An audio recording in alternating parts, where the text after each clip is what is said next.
Yan, magsispeech ka doon. Alam mo na ang premier ng China nandun. Binanatan niya yung China ngayon. Dahil sa ano daw, occupation doon sa... Nilapitan naman niya eh. Well, because he realized na mali siya. So, gapang siya doon, no? Gumapang. Practically, gumapang siya doon eh. 3 seats away. Oh. Gumapang siya doon para nagpakumbaba siya doon. Hindi ba naman... ano ibig sabihin yan?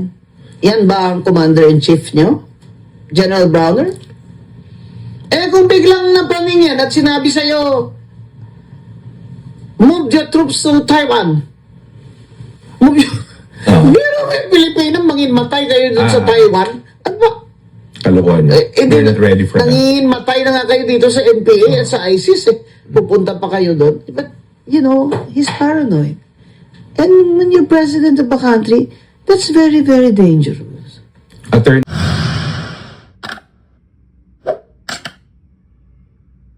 Nung sinabi mong visible si Martin Araneta, are we saying na si Martin is one of the smugglers? Ganun ba? Not really. Not really, because nobody has accused him. Baka naman na ginagamit lang yung pangalan niya. Anong tingin mo? I don't know. It's possible, but that rumor is too strong to be false. You know? Kasi meron ako may ilang beses kung binanatan niya sa column ko. Pero may nagsabi sa akin na masyado rin mabait. Katapos maraming people, his friends are taking advantage of him. Mabait si Martin Araneta. Sino mabait? Si BBM o si Martin? Baka si BBM. Ang mabait. I think hindi ako naniniwala na mabait si BBM. Kasi, bakit niya ginawa ito kay Sara Duterte? He begged her to be his running mate. Or siya ang vice president kung tatakbo si Sara president. Sara slid down. There were only 4 people in that room. BBM, Were you there? person A, and Sara. The person A told me. So, pinagbigyan ka na without even conditions kung kanino yung secretary of ganito, portfolio akin, ganyan. Wala daw demand si Sara Duterte. Tapos within 1 year, sinaksak mo na. Pinalitan mo yung speaker. Dapat si GMA yung speaker. Kasi ang gusto talaga ni Martin Luther King Romualdez, siya ang speaker because he wanted to be the next president. So inintriga niya ngayon si BBM. Na yan si Sara, sasaksakin ka niya, she's gonna topple you. Hello, kung gusto siyang itapol ni Sara, why didn't she just run in the first place for president? Nandun na yun sa kanya, na silver, golden platter. Kasi alam, pag alam mo, pag nagko-cocaine, napapraning. Paranoia. Yeah, paranoia is really a symptom Anong mga signs na nagko-cocaine si BBM? With apologies to those who have Tourette syndrome na mga PWD.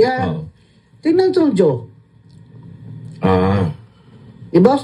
Diba, I became famous nung kampanya, may hawak akong Coca-Cola. May inom ako, tapos gumagano'n yung Joe. That's cocaine, Joe. Kita mo yung gritting of the teeth. Nag-grit yung teeth. That's cocaine. Diba? Tsaka, kita mo naman yung itsura. Nung start nito, hindi. Nung senador siya, I met him eh. Makinis pa siya noon and everything. Hindi siya ganyan. Hindi ganyan itsura niya. Pero ngayon talagang eye bags and nagme-makeup na si BBM ngayon, nakita mo. May foundation na siya. He goes out every day reporting to us kung how much is the price of rice, how much is that. Very soon, BBM will be reporting to you kung ano ang state of the traffic. Para-active. Inawa niyo naman reporter ng presidente niya. Pambira naman kayo, Auntie Claire. Ba't ka naman ganyan? Pero ang sabi nila, they blame the wife, si Lam, dito sa mga nangyayari. Well, Dahil parang sabi nila, under desire si BBM. Is that true? I wouldn't know, but he looks like he's the profile of a bro-beaten husband, right? And, well, Senator Amy Marcos, his sister, disclosed that in the rally sa INC na dalawa sila. Nagko-cocaine sila. Do you think yung At si revelation ni... Sandro, nagko-cocaine. Yun ang sabi ni Amy Do you Marcos. think that yung revelation ni Amy naka-apekto sa credibility ng presidente? Yung reputation ng Oh, yeah. I first think couple? Amy's revelation put a period on everything, lahat ng mga questions sa ulo ng mga tao who care about our country. Natuldukan na parang, yun na. Yun na. Ano When, magiging- you try to watch my PGMN episode since yesterday, it's still running now, when I challenged BBM to a hair follicle test. Because this is the only way na matigil to lahat. Sabihin lang, Take the test. ba't ayaw niyo mag-test mo? Anong magiging effect nito sa presidency ni BBM? Yung revelation ni Amy? Then people will be more convinced na talagang he has very poor decision-making skills because he is addicted to cocaine.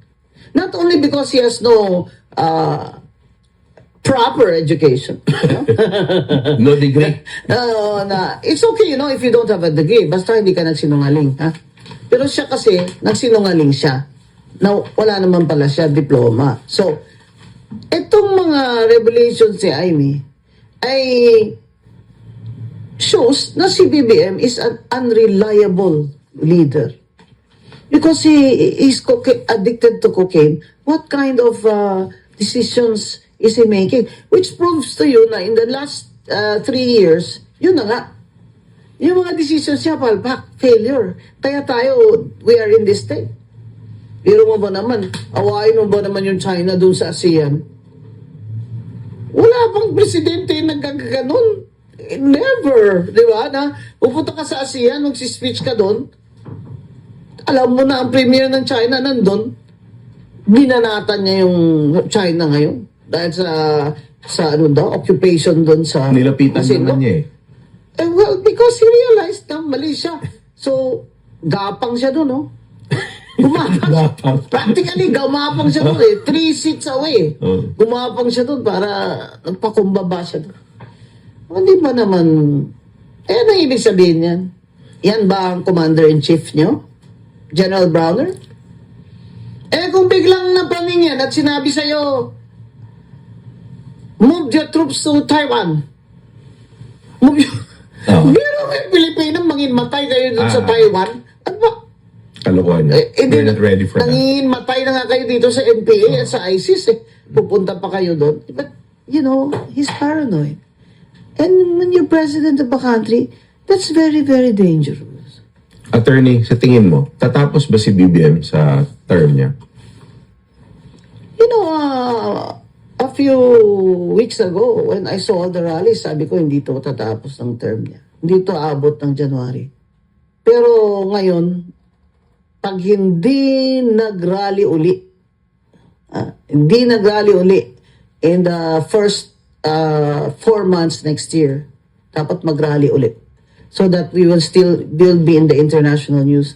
Kasi kung hindi, kampante na siya na akala niya na appease niya na tayo. Yeah, but he has the full support of the military. Maybe. What do you mean, maybe? Because Browner is the one speaking out. But is Browner the Supported. AFP? Yeah.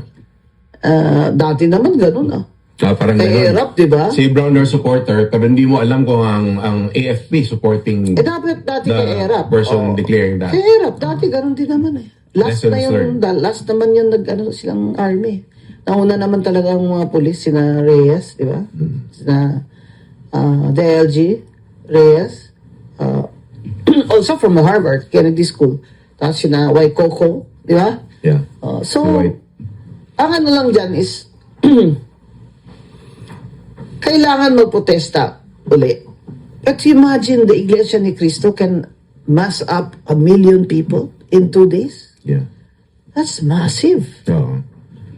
Yung kaliwa naman, siguro mga 7,000 daw, sabi ng PNP sa Luneta. Pero ang kanila, resign BBM, Sara resign also, kanila. Gusto nila snap election. Yun ang grupo ni Risa Pabor- Ontiveros. pabor ka bang, Quiet lang sila. Kasi si Risa Ontiveros gustong tumakbo presidente. Pabor So ka ba baka ng- sakaling maging, ano pa siya, ally siya ni BBM, di ba? Baka sakaling John Vic Risa. Under an admin party, ganun ba? Oh, why not? So wala na, hindi na opposition yung Dilaw ngayon. Ganun ba? Hindi naman sila dilaw, ako ang dilaw. Ah. Di ba? We're the EDSA one. We're the Cory people. We're the ones who fought Marcos, di ba? The original. Ito kami yung dilawan, di ba? Yan sinari sa Pero Ontiveros wala sa na- kayo makabayan, they were not in EDSA. Because the left did not participate in EDSA. Di ba?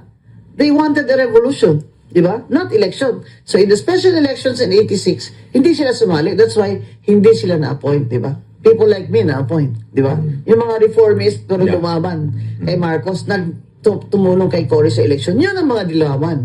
Sila hindi. Yes, the original dilawan. Ngayon, kakamping na ang pangalan nila during the Lenny election. Di ba? So, itong mga So kakamping bago and ngayon yung Dilawan, mga magkaiba bata, yan? so, many dilawans are also kakamping. Okay. Di ba? Kasi this is an older generation eh. Di ba?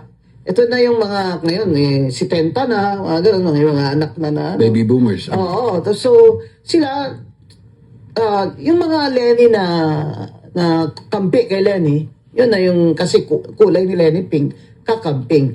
Diba? Doon na yun sina Risa Ontiveros. But remember, Risa Ontiveros became senator nung very close sila ni Ronald Llamas, Llamas? Yeah. Ni Ronald Llamas, na presidential advisor ni President Pinoy. God rest his soul, he appointed me 2 times. Lamas ba pronunciation nun? Oo, okay. Kasi kung Espanyol ka talaga, hindi ka naman masyadong nag-emphasize ng lea. Yeah, yes, So, yes. Lam. Yeah. Oh, yeah.